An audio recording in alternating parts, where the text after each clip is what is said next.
There's sort of this perception that scientists or ecologists know a lot about species. You know, we've done all the work, we've done all the research, we have all the answers, and we really don't.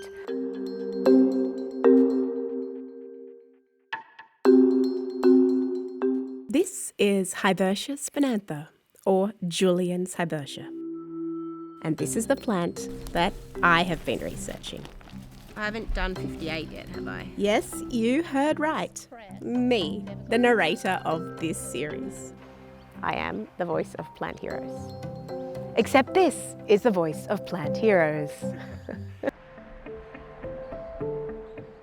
There are only 4 officially known populations of Hibbertia spanantha, and they all occur within the Sydney Basin.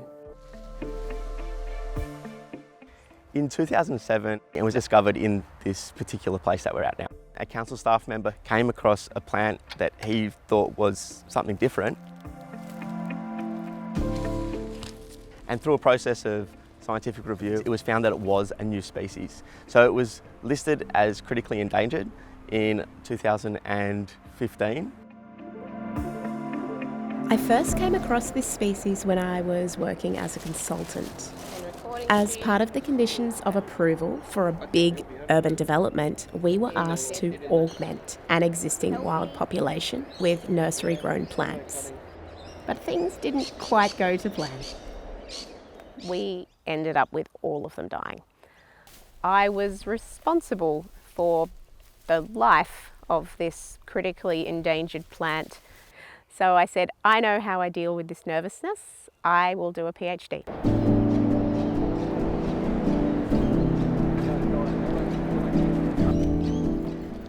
The 4 populations are all in urbanised areas. One's on private land, one only has 1 plant in it. They're not guaranteed survival at all. That's not good at all. The single genetically unique individual in the population has died. They do that. They seem really healthy, and then all of a sudden they will just die. We can't be assured that the wild populations are secure. So what we decided to do was set up an ex situ collection. To do this, I needed a lot of help. So I started working with volunteers and staff from Hornsby Shire Council. We set up 2 ex situ, or away from the wild populations. This is a translocated population. So this population here is going to be irrigated for 1 more summer, and then it will be on its own.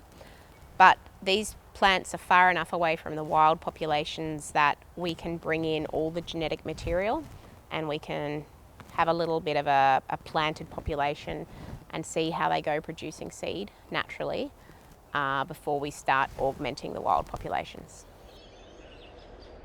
The second population was stored in the Hornsby Shire Council Community Nursery. We're back at the community nursery now, and we're going to do all the preparation of the cuttings and setting of them in the striking mix with their plant hormone applied. Then they're going to go across to the glasshouse, where they'll stay on the heated benches and misting system until they've struck and made their own root system. So that's the entire Hibbertia spanantha population that's known.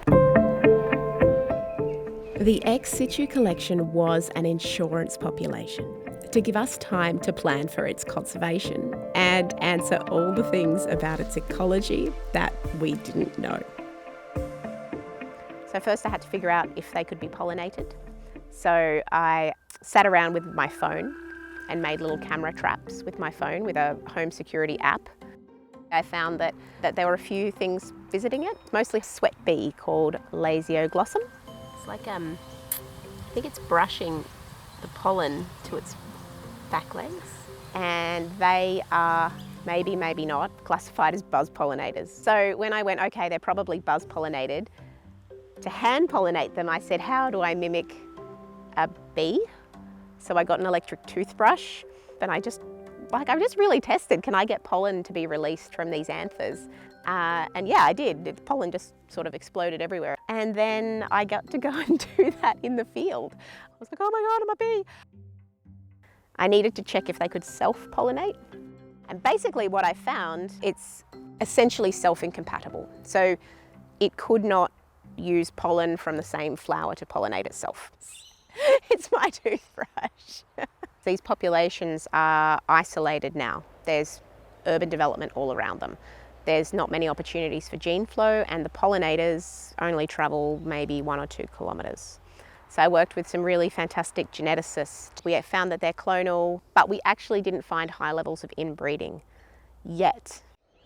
This lower than expected inbreeding is great knowledge now, but the small effective population sizes, 3 of the populations having less than 10 unique plants, means that they will suffer negative impacts of inbreeding and do need introduction of new genes if they want to remain healthy populations.